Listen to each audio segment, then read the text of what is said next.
Hello there and welcome back to another one of my videos. Keeping busy. Today I'm going to be doing a little bit video on how to set up your suspension running BGM. BGM rear shocker, BGM front dampers.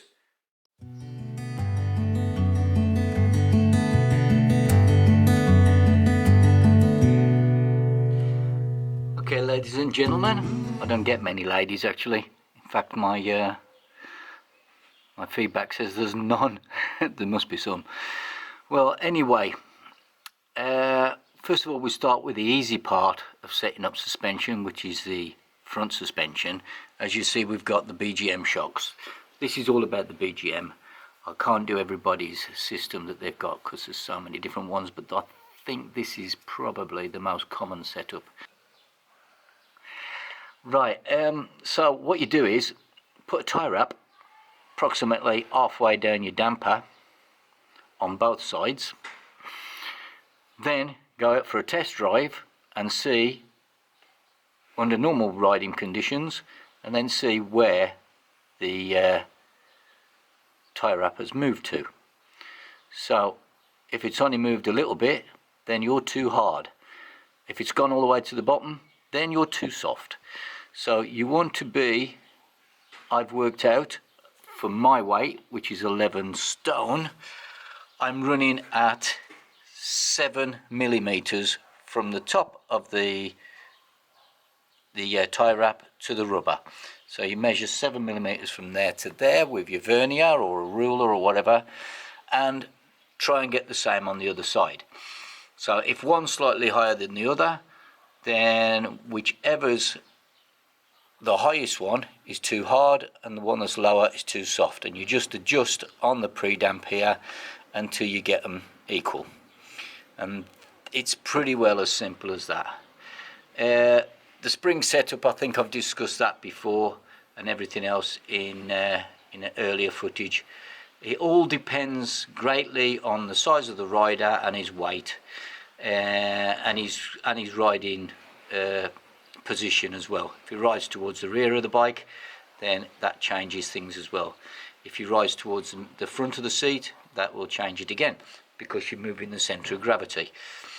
So that's it for the front suspension. It's pretty easy to set up. Just get yourself a tie wrap, stick it, obviously you cut this off later, and set it kind of halfway there, and then go out for a normal test ride, as I've said, and then adjust your damping to suit.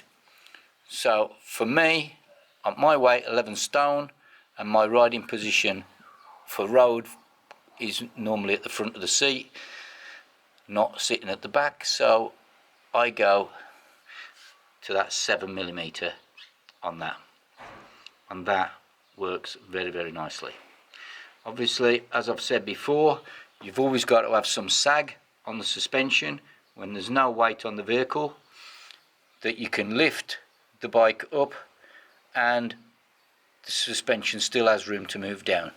This is important to have sag. If you have too hard a suspension, you'll have no sag, and therefore the bike will skip across the tarmac under bumpy circumstances, and you'll lose contact with the floor, with the tarmac, and you'll probably lose control of the bike. So the sag in the suspension is very important. Okay, just to show a quick demonstration of what the sag should look like, is you have to take it off the main stand and have a paddock stand on the back of the bike to hold it up, or a friend just to hold the bike steady for you. And you literally grab the forks here and lift, and you see when I lift, the suspension goes down. It's still got free play, so therefore when I go over bumps, the suspension, the wheel will stay in contact with the floor. If your suspension is too hard and it's rammed solid down, when you go over a bump, your tyre comes away from the tarmac. So that's important. So that is basically your front suspension setup. If your springs are too hard, you will lose contact with the tarmac, and that's not what we want. That's how it's set up. That's the way I've set it up for road, and also very similar to my setup for the racetrack as well.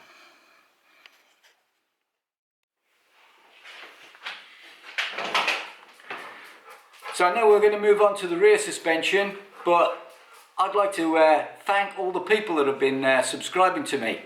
So I've had people from New Zealand, Australia, Argentina, America, India, unbelievable, and not forgetting Spain. ¡Viva España!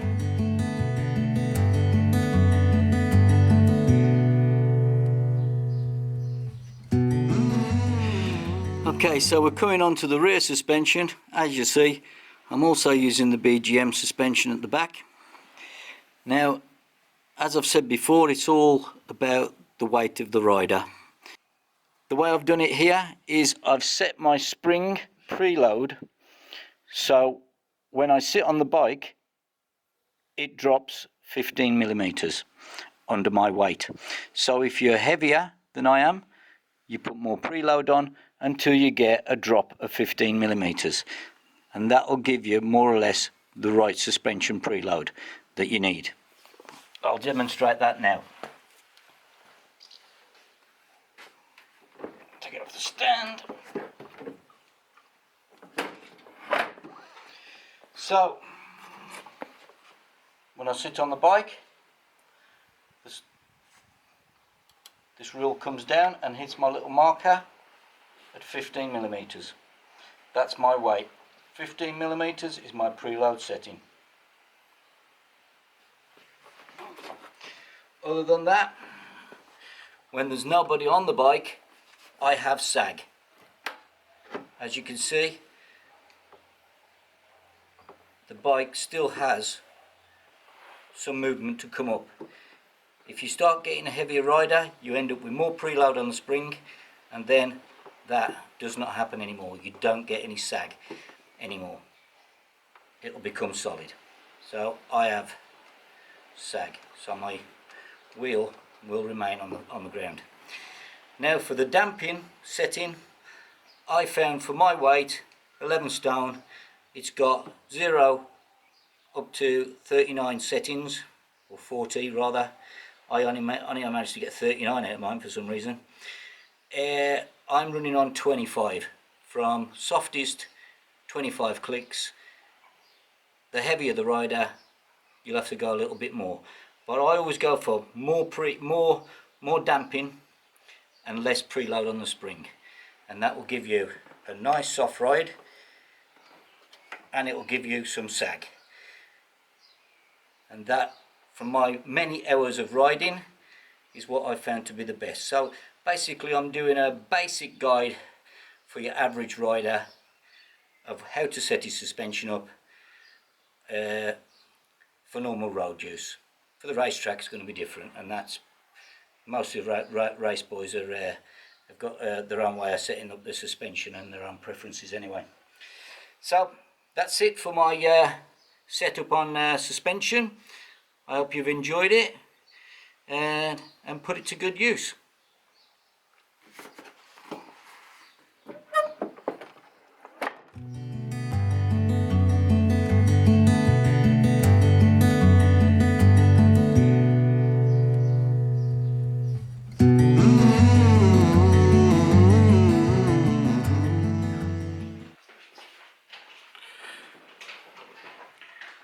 Okay, we're coming to the end of my video now, so I hope that everything I've done has been helpful for you. I mean, leave some comments below and let me know what you think. But don't forget to subscribe and support my channel, and always give me a thumbs up. Thanks everyone, see you later.